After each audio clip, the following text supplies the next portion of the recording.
Қайырлы күн баршаларыңызға. Бүгін сіздермен осындай өте дәмді, адам ағзасына өте пайдалы сұлы жармасынан печенье дайындап көрсетемін. Видеоны соңына дейін қараңыздар. Жұп-жұмсақ, өте дәмді болып шығады.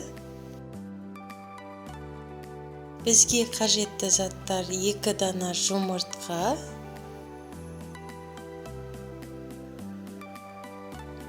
қантымызды салып, жақсылап венчикпен араластырамыз.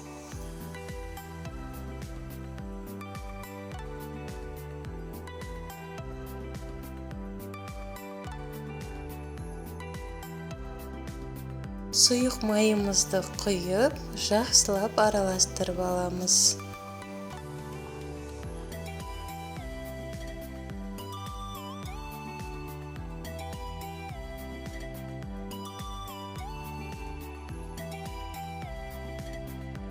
Кукурузный крахмал мен разрыхлителді салып, барлығын іртігін қалдырмай, жақсылап араластырамыз.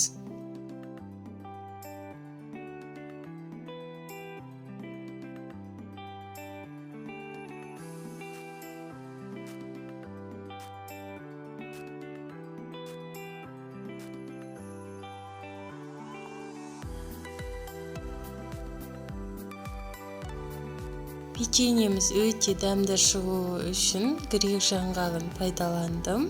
Сіздер жаңғақ, шоколад қолдансаңыздар да болады. Сұлы жармасын 2 бөлікте бөліп, жақсылап араластырып, печеньемізді дайындап аламыз.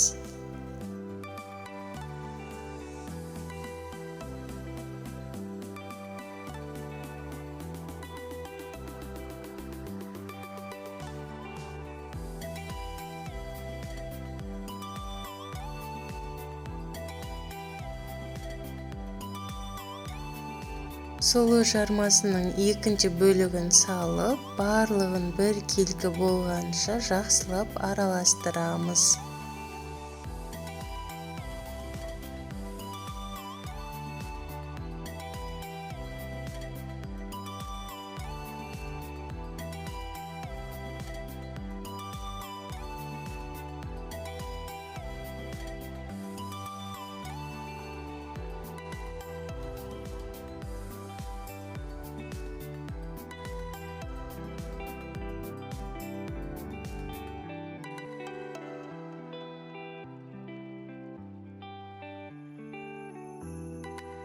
Печеньеміз жабысып қалмау үшін осылай астына қағаз төсеп алдым. Осылай кішкентай қасықтың көмегімен печеньелерімізді жақсылап арасын алшақ-алшақ етіп салып шығамыз. Өйткені піскен кезде печеньеміздің көлемі өте үлкейіп, үлкен болып пісетін болады.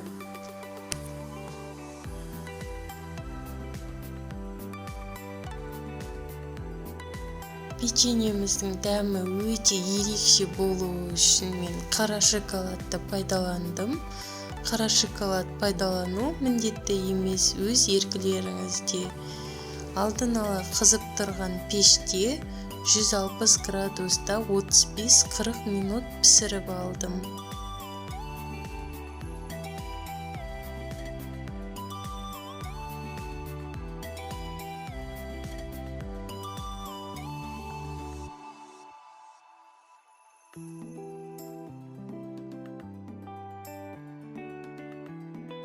Печеньелеріміз өте көлемді болып, үлкен болып піседі. Жұп-жұмсақ, өте дәмді, қытырлақ болып піседі. Міндетті түрде жасап көруге кеңес беремін. Сіздермен бірге болған Гүлманат. Келесі кездескенше.